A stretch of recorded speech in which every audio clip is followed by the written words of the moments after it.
It's time to take command with former NFL tight end Logan Paulsen and former Commanders beat reporter Craig Hoffman. What's up? What's happening? Welcome in. It's the Take Command podcast. I'm Craig Hoffman. He is Logan Paulsen, and it is a mailbag, not Monday, Tuesday. If we did this on Monday, Logan, the alliteration would be so much better. But the questions are still great, even though we're recording it on a Tuesday. Yeah, I mean, maybe we should switch it back to Monday. I don't know. We'll see. I mean, we're always in production. You know, new producer, everything's going good. Like maybe he's got a good idea. So yeah, well, Evan, you're about to make your first major contribution to the show, which might be keep doing exactly what you're doing and let the alliteration die. We got your mailbag questions that come in. You can submit them at hoffmanshow.com using the contact link. You can send us Instagram messages as well at Logan_Paulsen82 and at Hoffman.sports. You can leave. We've got mailbag questions that have occasionally come from the comment section on YouTube, from Instagram comments, from the whole deal. But this one came from an Instagram DM from Joshua, Logan. And these are the kinds of questions that we're looking for. Big old football, hypothetical, strategy, talking type questions that get your brain going, that get my brain going. And this one is a home run question. So Joshua goes, question for the Take Command pod. Have defensive rush strategies changed a bit recently with the rise of more mobile quarterbacks? Specifically, is interior pressure now prioritized with edge players needing to stay home to maintain, contain, and clean up the quarterback if they try to vacate away from the interior pressure? Seems like having a super quick 3 technique who can win quickly would be important. Johnny Newton. Relatedly, does this potentially help explain the Commanders' defensive line decisions this offseason? As always, love the pod. I mean, that's a great question. That's a really, really good question. One that, like, again, it kind of gets those juices going. And I do think, it's interesting, like, when you think about kind of the style of rush that is successful now, like, I always go back to, I do some consulting with a couple edge rushers in the NFL. And when I go around, I watch sack cut-ups, I watch reels, like those high rush patterns. I think we talked about that a little bit with James Pierce Jr. Those guys that chase the outside shoulder of the tackle, they're not as common as they used to be. That's for sure. And I think the skill set is still there for a lot of guys, but I think understanding how to compress the pocket is an important feature of those edge players now. And the ability to do that is a big deal. Because when you think about, even like rushing in the red zone, right? They call it like a yellow rush or a muddle rush, like where you kind of like bull the tackle, you try to compress the pocket. The reason you do that is you want the thing to kind of like constrict like a noose around the quarterback. And I think about teams that do it really well, like the Pittsburgh Steelers, for example. They have edge rushers that, again, they're speed rushers, but they understand how to use their speed to compress the pocket. And I think to the question, they do a really good job internally of pushing vertically into the pocket. So I don't know if it's any more important than it's ever been because, again, to get that constriction of the pocket, you definitely need good interior pass rush. And I think that's the thing when you look at teams that play mobile quarterbacks, you play Patrick Mahomes, they have a hard time with is they can get rush from one of 2 areas. They can get internal rush or they can get external rush, right? And if you get internal rush and the rush on the exterior is not great, the quarterback's still going to scramble, right? If you get an external rush, so the edges are rushing well, but the internal rush isn't great, the quarterback can step up. So it really, I think, is it's something people are chasing all the time, which is you want a nice 4 that work together. And I think that's something that's important maybe to double click on is you want 4 guys that can work together better than 1 elite guy or 2 elite guys. I think we saw that again as an example, like with Chase Young, Montez Sweat, where you had 4 guys that could easily do that, but everyone was kind of on different pages and they weren't united in terms of their approach. I think that 4 guys working as one is maybe the more important thing here, as opposed to saying one is prioritized over the other. Yeah. Although I do think there's some of it that's like, there's strategy meets like geometry. The shortest distance between 2 points is a line, and the shorter the line, the faster you can cover it. And so, yeah, interior pressure, if you can get it, is better because it gets there faster and you don't have a chance to throw the ball away or react and escape. It's common sense in some ways, right? Also, what do quarterbacks get taught to do? Step up in the pocket. You can't step up if there's an interior rush. So like there is, I think, a real value to all that stuff, but I think it's also important to maybe understand why traditionally we think of the edge, which is that's where you get one-on-one matchups, right? Inside, if you have an elite edge rusher, if you have Aaron Donald, he gets double teamed all the time. It's a lot harder to double team on the edge where it is strategically advantageous for the offense, right? So can you double team on the edge by chipping or leaving a tight end in? Sure can. Ask Logan about it. He spent a lot of his career doing that. But if Logan's also eligible to catch a pass, and you only got 5 eligibles in every play, and so if you want to reduce your eligibles by 20%, leave a tight end in to double team a edge rusher or even chip an edge rusher, that is not strategically advantageous to do with frequency because you're costing yourself 20% of your eligibles. Obviously, it's more advantageous than getting your quarterback killed, but it comes with the downside. If you got if you got a 3 technique or a 1 technique that's constantly getting pressure, you just slide your center that way. Like it's a lot easier to get that double team blocked up with guys who their only job is to block. And so I think that probably is some of the answer, Logan, in terms of like the strategy over the course of time versus say like the NBA where it for some reason took them 30 years to figure out that 3 was better than 2. Like when the 3-point line was introduced, teams just like didn't use it. And you're like, that seems silly. That shot's worth more. But then eventually they figured out that, the math of what percentage they need to hit. Hey, that short corner 3 or that corner 3 is shorter, that we can hit that at a higher percentage. Like it's not that where like teams just all of a sudden have figured out like, oh my God, inside's better than outside. I think it's a mix of the obvious, like, hey, inside is shorter and there's a lot of stuff that's disruptive about inside rush meets the strategy of football where you have those edge players that you can put on islands and, try to beat a tackle one-on-one.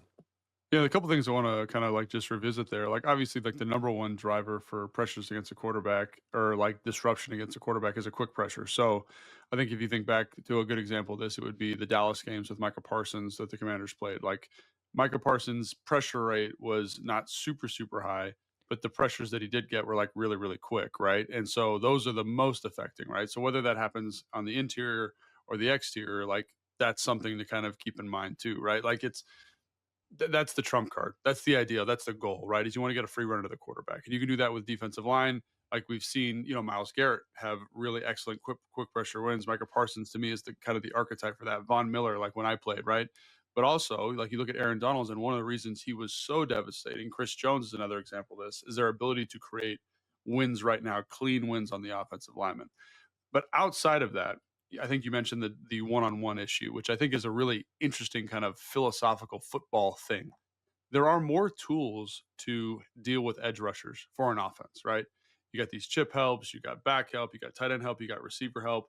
You can work slides to certain guys so that, you kind of are pushing the edge, allowing the tackle to be more aggressive with his set. And so when you talk to offensive coordinators, they actually say that even though there are kind of existing mechanisms to deal with defensive tackle pressure, it is on the whole harder because it has to be done with a slide. And if I'm a defensive coordinator, I can affect your slide just like you can call a slide. So for example, if you got a 4-man rush, right, you want to slide to the most dangerous pass rusher. So think about Aaron Donald as an example, right? You can send the center that way. But if, for example, I have an overload away, right? Like I bring my eligible blitzer away, that's now the man side. And if I want to get my back out, then I can no longer slide to Aaron Donald. I have to re-mic, and now I've ensured Aaron Donald has a one-on-one. So when you talk to people who, again, are dealing with these different protection things on the interior, I think it is harder on the whole to prep for an interior pass rusher. I think it is. So when you can find those guys, it's really devastating. But like you said, so like kind of to bring it all back to like the question is ultimately, ideally you want a dominant interior pass rusher. I just think it's harder to find a guy that can do that consistently, right? I think it's just more challenging to find that skill set, a guy that can play well on first and second down, but is also has the ability to rush on third down. Like it's just hard to find that skill set. And so I think you're more likely to find these kind of tweener, receiver, linebackery type body types, these long angular guys that can rush off the edge a little bit more easily than an interior pass rusher. But I go back to my original point. I think ultimately having one individual that devoid of someone who can create a quick pressure. So Aaron Donald, Chris Jones, Von Miller, devoid of that person, it really needs to be 4 guys working together, right? Because like, so think about how many times you've watched any quarterback. Lamar Jackson is one that comes to mind, where the for whatever reason, the rush gets on different levels, right? The three Yep. technique is really quick. The nose guard gets double teamed. There's this huge space. Lamar's going to find it. And when you watch Pittsburgh play Baltimore, or Pittsburgh play the Commanders, or Pittsburgh play any rushing quarterback, I think you could say like that's a really good defensive line. But the way they rush scrambling quarterbacks is a masterclass, because no one's selling the farm to win right now. So they've kind of taken the quick pressure off the table, but they're all creating pressure through compression. And I think that's where, specifically with scrambling quarterbacks, you have to, like, that to me is the model of how to play that style of quarterback. It's not let's create quick wins. I think that's one way. Like that's what Dallas did versus us last year, the Commanders and Michael Parsons. But that constricting style, man, I think that's the way to go. Outside of the ability to create a pressure right now. So let me ask you this, in terms of some of the strategy stuff you talked about. Do you feel like that's evolved a ton in the last 10, 15 years? Like in the 90s, were they dealing with the man slides and the half slides and let me get this slide this way? Like, has that always been a part of football, or has that been something that's been, it used to just kind of be more line up and play, and that's been a shift over time? So I think protection philosophy has evolved tremendously. Even when I was in the league, over the 10 years I was in the league, people just developed different ways of dealing with unique rushers and blitzes. Blitzes have gotten way more complicated. So just as an example, like Lawrence Taylor is one of the best defensive players of all time, but they lined up in a 3-4. And from my understanding, talking to old offensive line coaches, they didn't really have a system to deal with a 3-4. So a 3-4 in its base, right? Think about like the Pittsburgh Steelers, for example.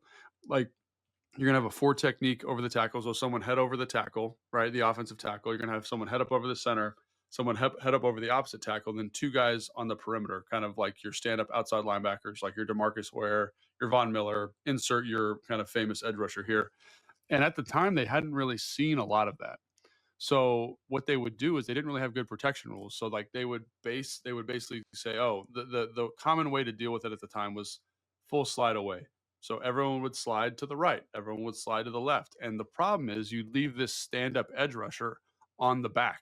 And so Lawrence Taylor ends up with a ton of sacks rushing on backs. Now, he could rush on a tackle totally fine. That's not a criticism of him. Right. But they were able to take advantage of a schematic deficiency, because teams hadn't really thought about it. So now, like when it's time to block a 3-4, like that's like day one install stuff, right?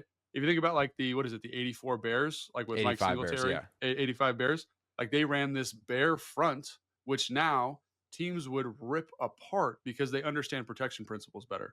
They have answers for that stuff. Like defenses needed to show offenses stuff for offenses to adapt. And so now I think the evolution is, it's always been, can you create pressure with 4? But that's become more and more important. Like Philadelphia Eagles are a great example. Like their ability to create pressure with 4, and they do it from different fronts. They do it with different bodies. They do it with different pressure packages and alignments, zone pressures, things like that. But they're trying to test your rules and make sure they get the constriction of the pocket in that way. And so that's what I'd say is like, yes, as time has evolved, protection plans have gotten insane. Like I remember, for example, the first time we started getting like a lot of zone pressures, or I remember it was like 2011. And it was like, oh shoot, like how do we get this targeted? Like, what do we do? And then the next year, I forget who the O-line coach was, but it was like the presentation was like, oh, like they spent the whole offseason figuring out how to block this. And then when the team ran it, it was like a non-issue. So like that's where teams, again, protection is getting way more complicated, way more nuanced. And it's one of the reasons I think offensive linemen have such a hard time at the NFL level, is because of this level of detail you're seeing in terms of knowing blitz patterns, knowing rush plans, all these different things that it has to go into that computer, and those guys have to solve that problem. Yeah. So it sounds like it definitely has become much more chess, where it used to just kind of be one-on-one. All right, here's the answer. Can we win? And that's, I think, pretty interesting too, in terms of where the pressure comes from, the edge, and the solutions. And then also like we're talking mostly about fronts right now. That's not even mentioning like how you free up a safety to come on a blitz unscathed, and because you're manipulating protection rules or a linebacker, and it's just like, hey, can we get the slide this way, or can we create this matchup where all of a sudden Micah Parsons winds up on the back? Like it has just become so much more complicated. And you have these pieces like whether it's a Frankie Louvu or a Micah Parsons or even Myles Garrett, like these guys move around, and obviously those are 3 very different players, and 2 of them are two of the best rushers, all due respect to Frankie, but Frankie had like 8.5 sacks last year. He's a good player. But like how you move these chess pieces around and create the matchups, you find the fish, if you will. Like it's so much more than just the, hey, let's line up and do we have a better interior or exterior rush. Well, even I just think about what they're able to do with Frankie, Yeah. and like he's a guy that plays edge and plays inside. But like for example, when they go double A in their base 4 down, so double A, and then you've got, So the A gap is the gap on either side of the center, and so you've got Bobby and Frankie like just basically hovering over the center's shoulders. And one of the reasons this was so effective last year is because like you're dealing with 2 issues now, right? Who is the most likely rusher? It's probably Frankie, right? So I'm gonna have to put the back on Bobby, who's actually a pretty good blitzer at the back, right? And so that's like a simple thing, right?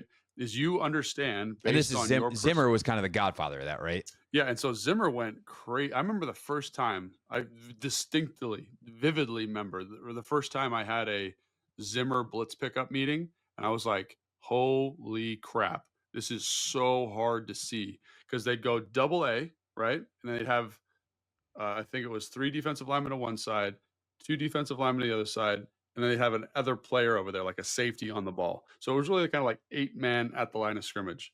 And basically the thing that kills protections and kills slides is a 4-man overload.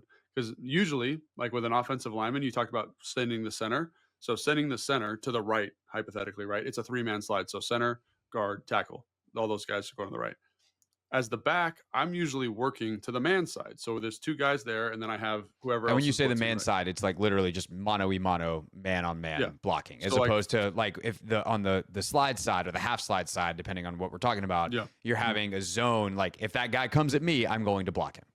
Yeah, 100%. And so the thing now is that, well, if they bring 3 to the slide side, they're fine because the offensive line's going to pick them up. But what if they bring 4? So the back now has to check the man side and then wrap back around and find that 4th element. And teams have various rules and methodologies to making sure the back is always going to approximately the same guy. But that was what Zimmer did such a great job of, is you were always threatened with a 4-man overload weak while also having to deal with that A-gap pressure strong. And again, that's a simple, like now comparatively, a simple adjustment, a simple evolution of the protection. And the Commanders have taken a little bit of that too, right? So it's like, we know they're going to send the slide to Frankie, right? If I'm a team, if I'm Joe Witt Jr., now what if I bring a nickel pressure in? I stunt that 3-man slide away. It's a 4-man overload, but we now have contain a weak as we're dropping out Frankie, who's an edge rusher, to the perimeter. Like we can do all sorts of different patterns and stuff because of the flexibility of our personnel to kind of, again, to account for some of these scrambling quarterbacks. Because one of the things that you see with scrambling quarterbacks, and this is something that I really, really like, is when people give the quarterback a false read, a false gap, this is something that I think is relatively new, is you're trying to invite them to scramble into a place where you're bringing somebody. So for example, like they bring this zone dropper, they drop them out, right? The tackle's going to squeeze down or whatever. The tackle sets out. It looks like I got like a nice open B gap. So right between the guard and the tackle. But I'm actually looping someone, the backside defensive end, to that gap. So the quarterback steps up into that space, and then there's a defensive player right there for that spot. So I think that's something that's been really cool to see, is how teams kind of with 4 or with 5 are able to kind of give the quarterback a false sense of what the pocket structure actually is and get them to step up where they're not supposed to be and end up getting a sack or a pressure off of that. So that, again, this is a long form conversation, probably better with pictures and drawings. But I was about to say, we might have our first, I don't know if this is football 101. We're going to bring some new stuff to YouTube here soon. This might be like 201, 301. But at the very least, yeah, we'll draw some of this stuff out and put it on YouTube here in the next couple of weeks. Yeah. But my point is, like, these are maybe like the new wave of the double A that Zimmer brought, or the new wave of the bear front that the Bears ran, or a new wave of the 3-4 and how hard it was for the offenses. But it's a little bit more subtle, right? And the reason it has to be more subtle is because the offenses are so spread out. So like it's this crazy cat and mouse game of, but long story short, protections are crazy complicated, and defenses are just getting better and better at understanding how to manipulate quarterbacks with different rush patterns. So have defensive rush strategies changed a bit more recently with the rise of more mobile quarterbacks? Yes. They've changed in general, but also that certainly is influencing it. Part 2 of the question was, does this potentially help explain the Commanders' defensive line decisions this offseason? I would say no, that was just the market. There's the simple answer to part two. I just think they took a look at what was available, and maybe they would have been interested in someone like a Josh Sweat as an edge rusher, but he went to Arizona and wanted to reunite with Gannon. There wasn't a lot of dudes on the market, and there weren't a lot of dudes in the draft when they were on the clock. So one of the things I'd say about who they brought in is they are these bigger body edges. Yeah, that's right? good. That's a good point. And I do think there is some value there to kind of getting your ends, even Kinlaw, right? Even if he were to play it, to compress the pocket, like the ends compress the pocket so that your defensive tackles can do more work, right? Kind of constrict. And I do think there's a lot of value to that style and to that philosophy.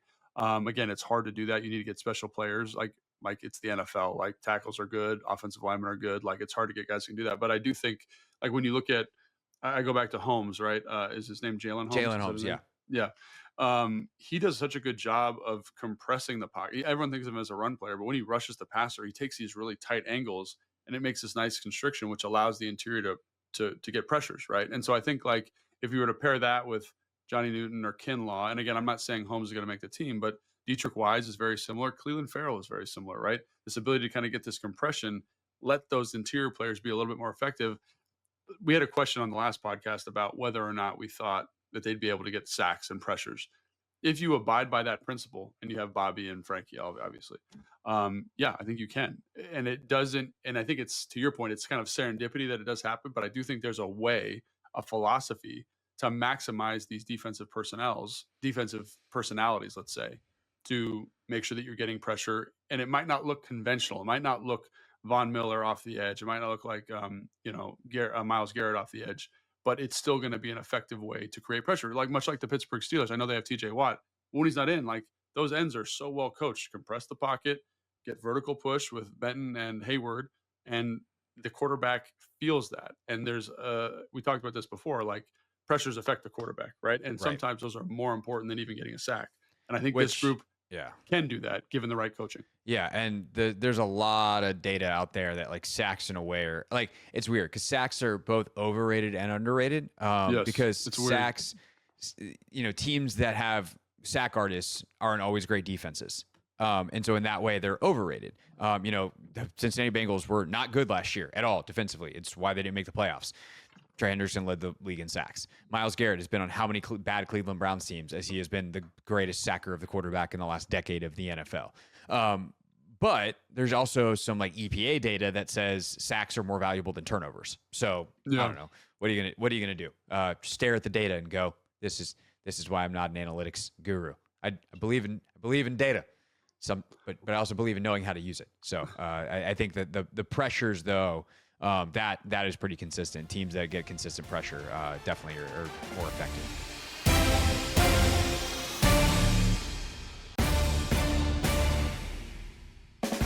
Take Command Podcast, Mailbag Edition. Again, get your questions in HoffmanShow.com. Use the contact page.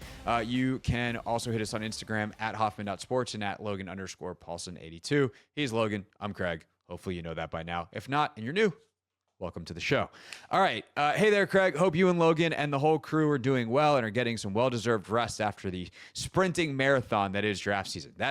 It did feel like a sprinting marathon. Which felt like a sprint this year, yeah, for sure. It was a weird draft year. I had like a hangover. I had like a hangover when it was done. Did I tell you that? Like I kind of woke up the next day and I was like, what do I do with my life now? No, I totally get that. I mean, we were talking before we started about like the fact that I have to do 3 hours of radio every day, except for today, because the Nats got rained out yesterday. The Capitals play tonight, and that means we have a doubleheader on the Team 980 for the Nationals. No Hoffman show today, boys and girls. Your boy gets a day off, so I'll take that. But most days, I have to do 3 hours of radio, and I look up after the draft and I go, what the hell do I talk about? So, yeah. But anyway, we're doing our best. So appreciate checking in. I hope you and Logan and the crew are doing well. What are your thoughts on Kain Medrano's best position in the NFL? I will say, Logan, I've gotten a lot of questions about this in like the YouTube comments and such too. But this question goes a little bit deeper in terms of some of the data. The knock on him was missed tackles, 20.7 career missed tackle rate, which is kind of a problem for your normal linebacker. But could he be switched to safety potentially? He had a 76.3 PFF coverage grade and a 71.2 pass rush grade. Feels like a nice in the box, strong safety style defensive weapon who can shut down a tight end while sneaking in a blitz now and then. For funsies, I compared his raw athletic score and Nick at man worries, and it's pretty dang close, and also built a player card as though he were a strong safety. So basically, he included in this like a Kain Medrano strong safety, and he's like a 99.97 raw athletic score. So absolutely insane. I almost feel like we got 97% of a Nick and Man worry just 170 picks later. Would love to get your and Logan's thoughts on him. Best wishes, David in Fairfax. David did a lot of research for this question, Logan, and I think there's a lot of folks that have put a lot of thought in this. And the subject line of this email was secret Jeremy Chin, and I think that there's kind of almost two different things. There is is he kind of like Jeremy Chin? To which I will quickly answer no. Jeremy Chin is just a human missile in terms of the physicality, how he hits, all that kind of stuff. And Kain Medrano is a converted offensive player and plays defense like it currently. Great in coverage, still a lot to give on the physicality. And not to say that he can't learn it, not to say that he can't become that, but currently that he is not a secret Jeremy Chin. But the Kain Medrano do safety stuff, I think, is a different question, because Jeremy Chin is certainly not the only archetype of safety. I think that's kind of interesting. What do you think? Yeah. I mean, I think it's really interesting. And I think the one thing about Kain is like, I was watching, who's the UDFA linebacker from UCLA? I forget his name. But number 10, I'm going to call him. That's his name for right now until Craig figures it out. Sorry, Bruin. Yeah. But so I was watching him, and and again, like, Schwessinger's on there. Kane's on there. Oladejo's on there. And I was like, man, this defense for UCLA is awesome. But the thing about Kain is like, he does do some stuff physically. Like, he takes on blocks physically. Like, he's not a great tackler. Like, when you look at him, you just say, like, I'm not going to watch you tackle. I'm going to watch you cover. I'm going to watch you rush. I'm going to watch you create pressure. I'm going to watch you run to the ball carrier. Like, he does some of the craziest stuff running the ball carrier. Like, I don't know if I told you about this, but like, they were running GT to the offensive left. Did I tell you this story? So like defensive left, they're running GT. So they're pulling the guard tackle, right? He's got to fit to the left, the defensive left. They throw a screen back to the offensive right, far hash. So there's a corner, there's a safety, there's an outside linebacker, there's a defensive end there. And Kain somehow outruns everybody and like punches the ball out within like 10 yards of the line of scrimmage. Like, it was one of the craziest athletic plays I've seen the whole draft cycle. So I think he does some stuff physically. He plays the game the right way. He's just got to work on his tackling. Like, he's not great at it. So that's what I'd say. And so in terms of safety, like, it's something that I think is really interesting, because I think I mentioned this somewhere, maybe on this show, is like Nick Amenwari was getting all this hype, right? The thing about Nick Amenwari is I felt like there was a stiffness to him when he had to backpedal and open his hips, and it just wasn't always there. And he wasn't super great with his angles. He wasn't a great tackler either by any stretch of the imagination. And so I don't like Nick Amenwari played safety his whole life. Like, he's a different ball of wax. But I actually really like the idea of Kain playing some type of safety, some type of box safety. I'm not saying he could play the post, but in terms of matching up with tight ends, matching up with linebackers, like they're matching up with like kind of slot receivers, I think he's got a pretty good skill set for that, a pretty good feel for it. And so I really like that idea. Like, kind of in the role that Jeremy was in last year, kind of the extra run defender. I can rush off the edge. It feels like the right kind of fit. Now, I always have to preface this by saying he will be making a position switch, which is tough, right? He played star at UCLA, so there is a little bit of safety to that. So it's not going to be totally, oil and water in terms of transition. But I think it's important to remember, like, it's different. And so, like, that's where the transition becomes a little bit weird. But in terms of the athlete and what he shows on film, it feels like that might be his most natural home. So a couple of things that I would first, I'll clean up on names. Ale Cajo or Cajo. Yep, sorry, Ale. If I'm getting that part of it right, he's the linebacker from UCLA. Number two, like, this is such a simpleton question, but I'm just going to ask it in the simpleton way and let you answer it. If you're just playing box safety, what's the difference between that and playing linebacker anyway? There's really not a big, I mean, there's slightly difference in terms of like your angle, like how many blocks you're taking on a game, but like if you're playing in the box, you're basically playing quasi linebacker. And that would be my thing is like, okay, if you're playing safety and we're making you a safety now, you're going to occasionally wind up playing in the post. You're going to occasionally wind up playing in deep half. Like, you're occasionally going to wind up in a quarters coverage where you're playing deep. Like, you're playing in a different kind of space. Yeah. Like that's a different position. But if we're calling you a safety, but all you ever do is play in the box, I would call that a linebacker. Yeah, it's like that Buffalo nickel position. Right. Like, the reason they call it that is for branding, so players wanna do it, right? It's you're playing linebacker. I think the thing that would be interesting is, like, could he do some of the coverage stuff? Like, 'cause, I remember, like, last year, for example, they'd get in quarters, and Jeremy Chin and Quan would be on the field at the same time, and they want, Chin in the box, obviously, but because of the front presented or the motion, like, Chin would end up in the post or, like, playing that quarter of the field Right. there. You want to rock Like, and roll your safeties. You want to do whatever you got to do. could Kane do that? I kind of think, yeah. I mean, the thing about him that separates him from like Jeremy Chin or even Nick Emenwari is he's got really loose hips. His hips are amazing in terms of his ability to open and run and turn and accelerate. So I think he could do it. Now it just depends on like, are his ball skills good enough to do it? And he's a converted wide receiver. And so you see him kind of track the football well. So would I love it? No, like if you're like Logan, he's got to start at safety tomorrow. I'd be like, ooh, I don't know about that. But if he goes through OTAs, goes through minicamp, goes through training camp, kind of doing a little bit of both, I actually like that quite a bit because I think it's something that I want to see if he can do.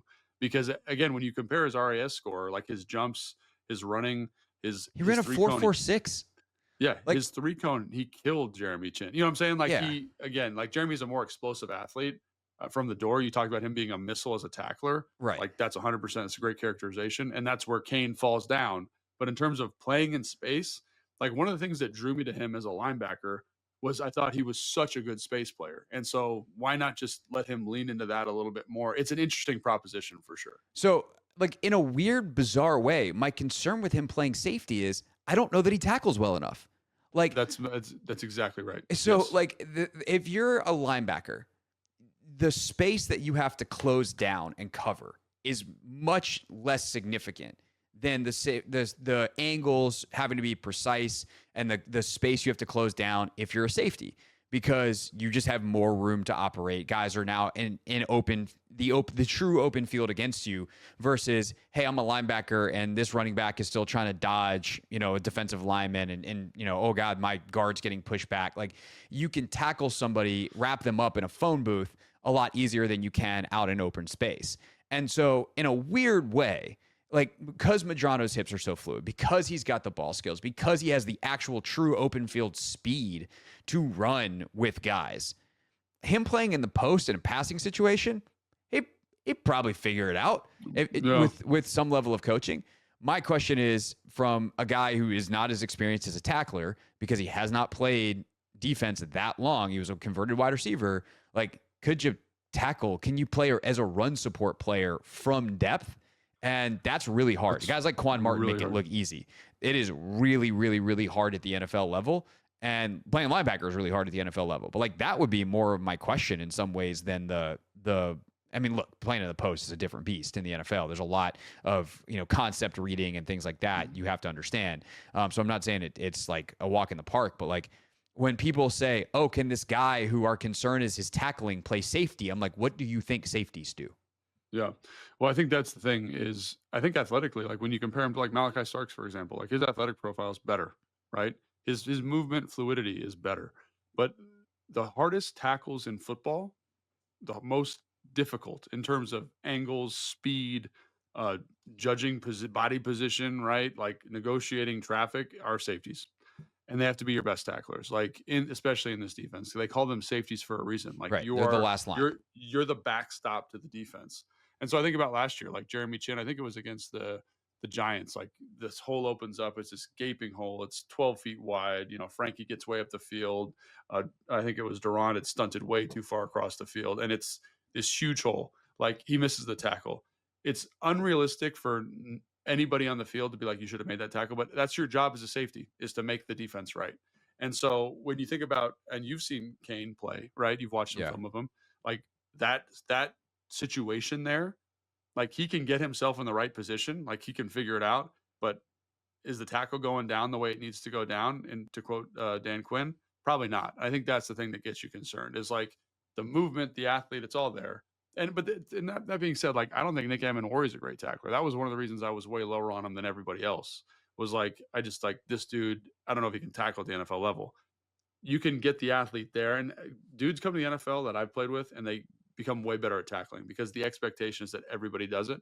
So coaches put that on them and they make it happen. So I'm not saying this is outside the realm of possibility, but to me, that's the concern with the player is, can you consistently, and again, they don't need to be knockout. Like Quan doesn't have like these, he is a physical tackler. So, but he does a great job of like, when it's time to get on base in a high leverage situation, like he can do it. And I think Right. like some of the best safeties I played with, they weren't these thunderous tacklers. They weren't these great ball hawks, but when it was time, like Ryan Clark's a great example. Like when it was time, like, and it was like tons of grass, there was more space than you know what to do with. It was like, you knew Ryan was going to make the tackle, especially early in his career. Yeah. And that would be my question. Whether it's a safety, whether it's linebacker, I will say we had another question today about Dominique Hampton that we're going to back pocket for a couple weeks from now after we've had a chance to see him in OTAs. But it would be kind of silly that they drafted Dominique Hampton, a safety, to then convert him to linebacker, and then drafted Kain Medrano, a linebacker, to convert to safety. But the more I think about the Medrano piece of it, actually, he's 6'3", 222. Like that's the same size as Aman Wari. Isn't Aman Wari like Jeremy Chin? Yeah, same size. Yeah. So, and the fact that he runs the 4.6, his 3 cone, his short shot, like he is built like a safety. And so I think it's going to come up to the question. I think this is. I would say the question is like, do you want him to put on some weight and play linebacker, or do you just kind of embrace this hybrid role? But then again, like Dan had all these dudes in Dallas that were these hybrid type of guys, and I kind of feel like that's his. Call it whatever you want. Call it linebacker, call it safety, call it star, call it the DQ special. I don't really care. That feels like the place for him.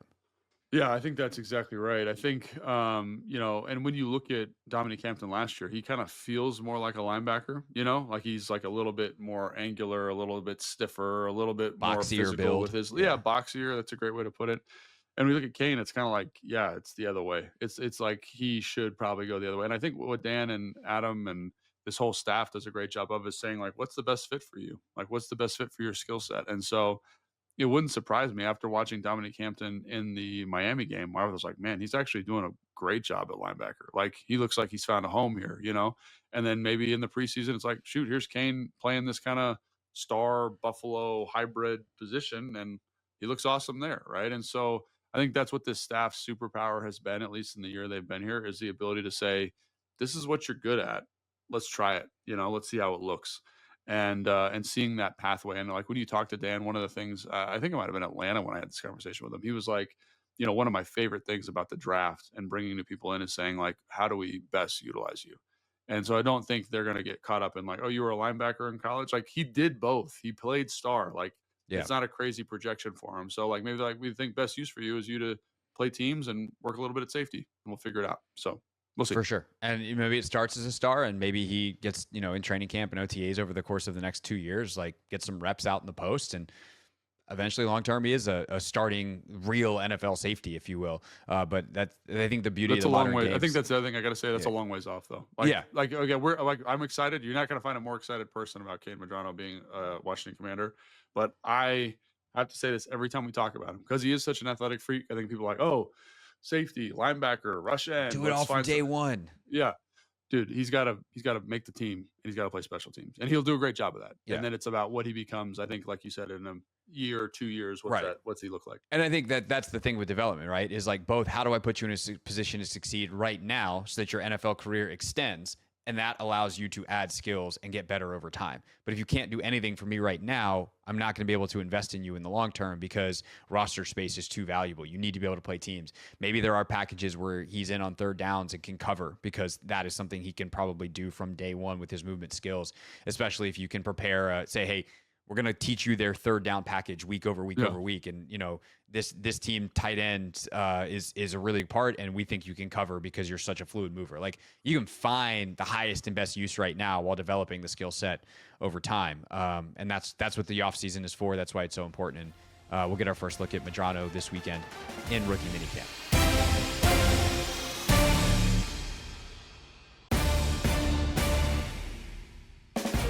Take Command Podcast, wrapping up here with our mailbag. Again, your questions, hoffmanshow.com. Use the contact page or Instagram at hoffman.sports or Logan_Paulsen82. This one came via email, Logan, from Austin, who said, can you and Logan elaborate on how players who have good to great separation don't get more targets or production. Luke McCaffrey comes to mind with having multiple games with the best separation, but low production. I've been scratching my head why he doesn't get more targets if he can separate. So just to, I think, back this up, support this with some data.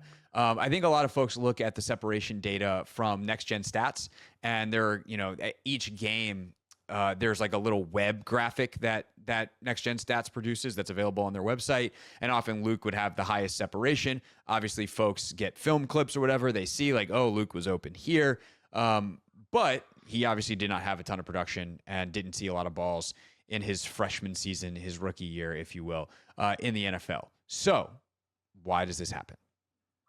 Yeah, so I think a couple things. One, I think the way that they determine that is like its proximity to nearest defender based on Yes. GPS data. Yes. And so, for example, like Logan Paulsen has great separation data versus I forget what team it was, but like back in 2017. Why is that? Because Logan Paulsen was just chipping and running to a flat, and I was not covered on all those routes. Like, so it looks like, oh wow, Logan's really routing people up. Look how open he is. He's doing a great job. You got to go back and watch his reps to kind of determine whether he's in the progression or not. And so I think like for example, like you're running a go and you're clearing out, like you're really not in the progression, right? And the defense at some point is going to drop you. And so I think like they're going to be like, this is a go. I can feather off this and make this play. And he'll look like he's wide open, like on a post or whatever. He look like he's wide open, but the quarterback's not. That's not part of the quarterback's vision. People say, oh, well, that's dumb. The quarterback should be looking at him. He's wide open. You can't look at everyone all the time, right? You have to give the quarterback a progression, an opportunity to say, this is 1, this is 2, this is where the ball goes for my third opportunity here. Like you can't, a full field 5-guy deal, like that's cartoon stuff. It just doesn't work. Obviously, Tom Brady or Peyton Manning could do that, but even them, they understand base pre-snap, like where the ball relatively should go. So I think with Luke, there was a lot of times where people were like, oh, his separation data was so good. I think Cleveland was the one that comes to mind.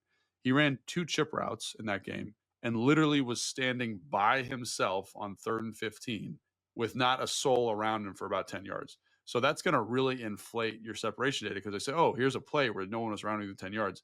The algorithm or the computer program doesn't understand that like he's not a relevant component to that play. Right. So when you watch him on more competitive downs, like the number normalizes a little bit. Right. And I think that's where I'd say with Luke's separation data, you got to just kind of go back and say, hey, here's a couple plays. Like I think there was another play where someone screenshotted Luke. He was running like a through, and so on Dagger, which is I think if you have this clip, I'm sorry if I get the concept wrong, but I think it was a deep in and a through route. Right. So that through in every offense I've been in is called a love of the game through, right? You're just running it because you love football. You're not going to get the ball. So as you run through there and the quarterback's getting ready to throw, the defense knows that too. So they're going to collapse on the dig. The ball's going to go to the dig. And Luke's going to look on the screenshot like he's wide open. And I think that's another thing about like the types of route he's running, where he was in the progression, like what's the down and distance. All those things factor into Luke's open score and his relative lack of production, I think. Can I ask you then what was probably a lot of fans' follow-up then on Dagger? It's for the love of the game through, and if the defense knows it, it's going to collapse on the dig. So again, you have the outside receivers coming up, running 15 yards on a dig, and then your classic in cut, right, 90-degree in cut, and then you have an inside receiver, in this case Luke, a slot, who's running a go, right, just straight up the field. And if the defense knows that that's the concept and they're going to collapse on that dig, why not like fake and then throw the go, right? So how do defenses play that is not an option and thus shutting down that hypothetical? Yeah, so obviously that route it's an alert, right? It's Right. alerted versus 2-man, right? So like if you get 2-man, so split safety and it's man coverage, like that, you can throw that route. So for those Commanders fans, Kirk Cousins threw this route to Santana Moss versus Baltimore in 2012. So obviously it happens so rarely I can just call it off the top of my head, but it does happen, right? You see guys do this all the time. It happens like once or twice a season where you're just like oh, sick. The through is open on Dagger. Yeah. You'll love to see it. Right. But like the way defenses are, like, and the way you run that route is they have to respect it. They have to, like, because the way you coach it is like, I find so let's say I'm running the through, which I ran a lot of in my career. Surprise, surprise. Yeah. For the love of the game, Logan Yeah. Paulsen. So if it's cover 2 and there's a safety to my side of the field, I'm running through the inside shoulder of that safety. I'm going to run up on his toes and run through the inside shoulder, making it so that he can't bypass me. Like, that's how they coach the route. If he bypasses me, then we're going to come back. They're going to put Santana Moss there. We're going to run all go special. He's going to run the same route and he's going to hit it for a touchdown, right? So that's where, like, you got to kind of say, on this play, we're trying to throw the dig. But if the defense is not respecting the through, then we're going to call a different play and get the quarterback so his eyes are where we want them, so we get the ball completed the way we want to get it completed. Right. And so that's what I'd say to that. Yeah, the quarterback is going to look at that and just to make sure, right? He's going to make sure that the dig is open. And, you know, if the safety were to just be like, that's Logan Paulsen, I'm literally not covering him, then yeah, your quarterback is probably going to see that he's wide open. But these things happen in the NFL so fast, and people love to, like, that's why screenshots are relatively useless.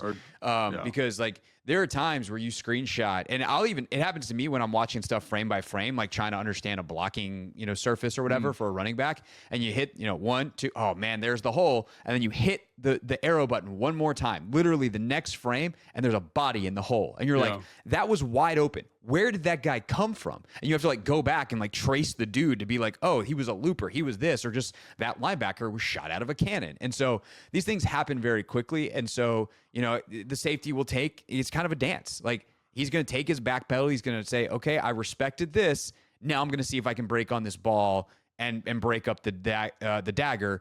And the quarterback's going to try to fit it in there, and the receiver might take a huge shot. Or if he takes, you know, one too many steps to respect that through route, then you're going to have an easy one, and maybe you got some run after catch. But, like, those are the margins in the NFL. It's steps, it's half steps, and for a guy like Luke, I think screenshots can tell one story, data can tell one story because of where the progression is, and the film with a little bit deeper understanding can tell a different one.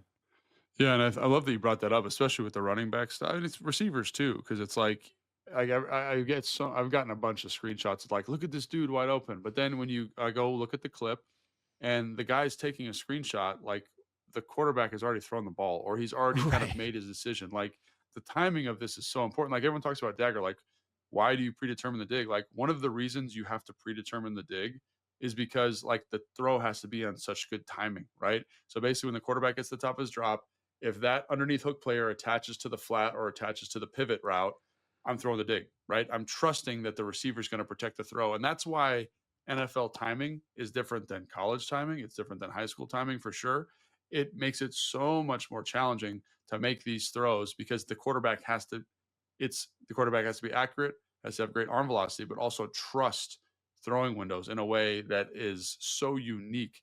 And that's why you see, like, John Gruden on Instagram, like, losing his mind about the de-evolution of the college quarterback position. It's because of stuff like this, right? Yeah. Because of the anticipatory nature of the throws. And again, like, it unless you know what you're looking at sometimes, and I'm not trying to gatekeep information here. Sure. But sometimes it gives you a false narrative of what's realistically possible in the context of the play. For sure. And if you want to see what happens if you throw a dagger late, on the dig late on dagger, go play Madden and try to throw run dagger and see how many incompletions you throw or how many times you get picked off.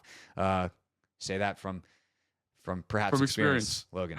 Sometimes we're a little late on the dig, and then I just need to cut that sucker loose. All right, last question comes from Max. Max says, "I've got a Take Command Mailbag question that should be near and dear to Logan's heart. Are you ready, Logan?" Yes. Ball knowers seem to all agree that John Bates is an elite blocking tight end. For some reason, PFF gave him a 49.9 run blocking grade last year. I know you guys don't work at PFF, but could you talk about what makes Bates so good and maybe what is missing from PFF's grades? Love the show. Keep up the good work. Thanks, Max. So, appreciate the question. yeah, Logan. Great question. Now, buckle go. in. We've got an hour. We've got to talk about tight ends blocking. Here we go. So the one thing about PFF is the way they grade is, I'm trying to remember the exact metric, but it's like a plus is a knockdown. So like a bonus play. So they call it like a 1 is what they call it, is a knockdown. So anytime that you as an offender get that guy on the ground, it's a 1. If it's just a good block, it's a 0. It's like not a plus or negative. And if you lose, it's a negative, right? So I really don't love that metric for PFF for linemen. I don't think it's indicative of how productive they are. So for example, like one of the hardest blocks, in my opinion, in football is a center reaching the play side shade. So the guy that's off his snap hand shoulder, right? If a center can do that, man, like think like Jason Kelsey, like that's like Hall of Fame caliber of center. They give that a 0, right? For a tight end, like man reaching a wide 9 is one of the most challenging things at the position. So we're talking down block. This is one where we just need to bring out the whiteboard as well. Yeah. So like a wide 9 is like, you got DeMarcus. I got DeMarcus Ware out here. I'm on the right side. I got DeMarcus Ware 1-on-1. I have no inside help. The tackle's in a double team with the guard. They're double teaming the 3 technique. I am by myself on an island versus the best player in football right now. Yeah. Right. Von Miller, great example. And you got to get outside of him and pin him back inside.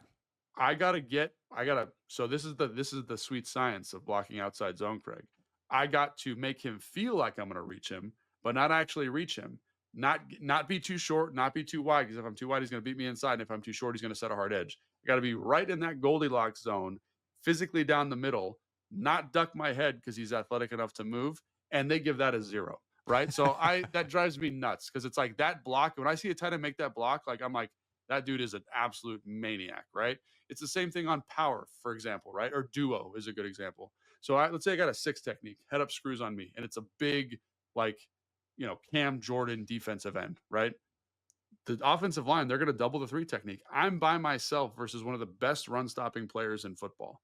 And they give that a 0. That should for sure be a plus, in my opinion, right? But they don't have the subjectivity to the grade because they want anybody to be able to do the grading system. They want my mom to be able to get the metric and be like, is the guy on the ground?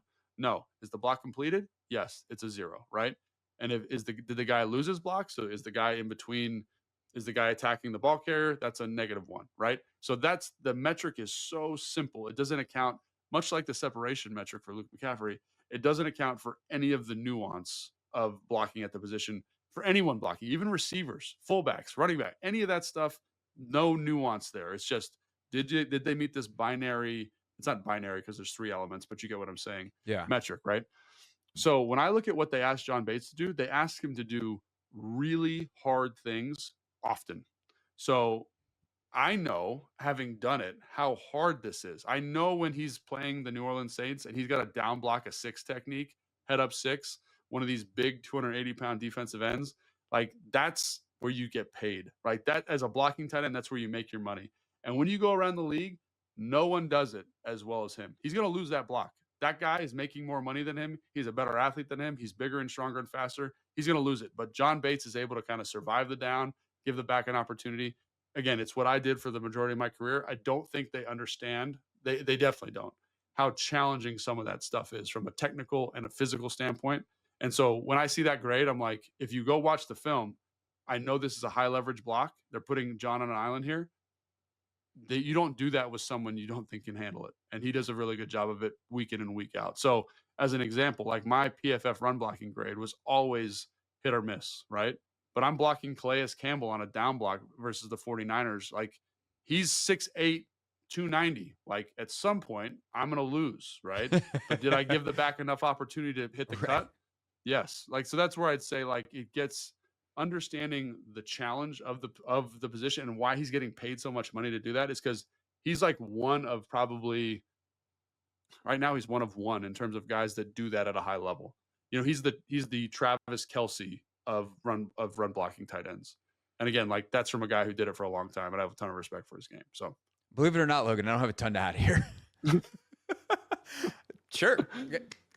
I think that was a great explanation. And like, obviously I guess what I would add is the value of that versus the value of Travis Kelce are different values, which is why Travis Kelce makes a lot more money. If Logan Paulsen could have been Travis Kelce, I think I would have. Yeah, I would have done that. I don't think you would be doing a different podcast because he's got a podcast, and I do think they have a few more listeners than us, although that might have something to do with some other factors. But I do think that the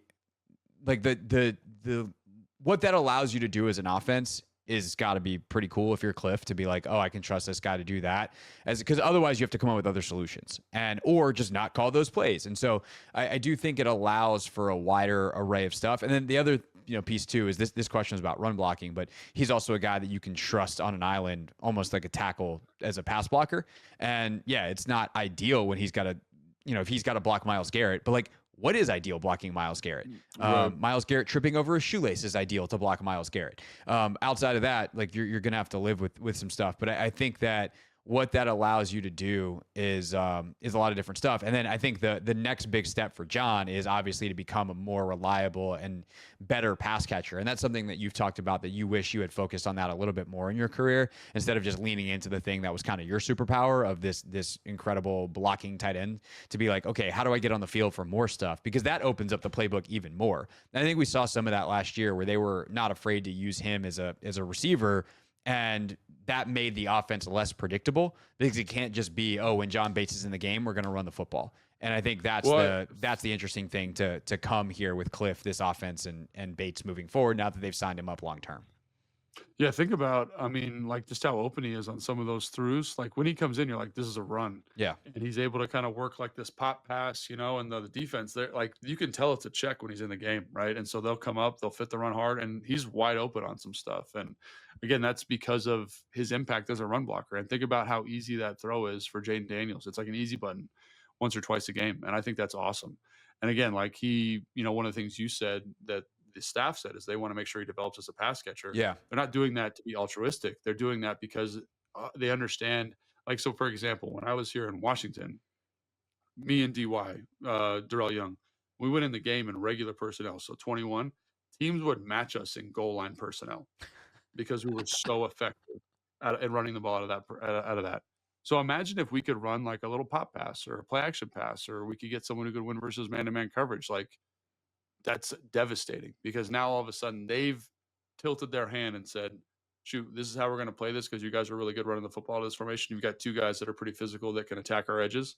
Now, like, shoot, like that's easy for the quarterback. And so building the offense out and taking advantage of those tells that the defense is trying to indicate on is extremely helpful. And so, again, I think I look at John, what he does, the matchups they put him in, how he wins those matchups the majority of the time, in my opinion, and what he can do as a pass catcher, given more opportunity. And I think it's just a good piece for your offense. And there's a reason that all these teams are looking for this position, this blocking wide that can block an end, but also run a seam, because it makes your offense so much more dangerous. Yeah. And you only have to do that stuff often enough to kind of get teams to stop matching you in goal line. And then you get right back to being like, okay, now we got the advantage again. Now we're just going to run the ball down your throat, because that's what we want to do with this guy in there in the first place. So it's just, you got to have the change up and throw it often enough that you can then rock the fastball with regularity and effectiveness. Logan Paulsen there. Craig Hoffman here, thanking you for your mailbag questions. Great ones today. Let's get more of them in. We got a couple saved, but we certainly have some room to get more in next week's mailbag. Not exactly sure what we're doing with Thursday's show yet. We'll definitely take a look probably at some of the UDFAs as we're getting ready for rookie minicamp. Preview that, what kind of happens at a rookie minicamp. We'll talk about that a little bit, and then we'll review minicamp next week on the show. So got lots coming here on Take Command. We got some guests that we've reached out to as well, so hopefully have some fun off-season conversations now that we're really in the throes of it. Although, Logan, OTAs are happening now. So, what is the off-season? July is the off-season. That's when nothing happens. Silly season. Yeah, that's when we really get into ranking season. But for now, having some fun with what's going on, because there's still stuff happening. All right, that's our show. Thanks for watching. Thanks for listening. Subscribe wherever you are doing so right now, and we'll see you next time on Take Command. Thanks for watching this clip of Take Command, which has a brand new home. That's right. You can watch on YouTube at the Team 980. You can also listen to full episodes in the free Odyssey app, which is now enabled with Apple CarPlay. So we'll just, follow you around.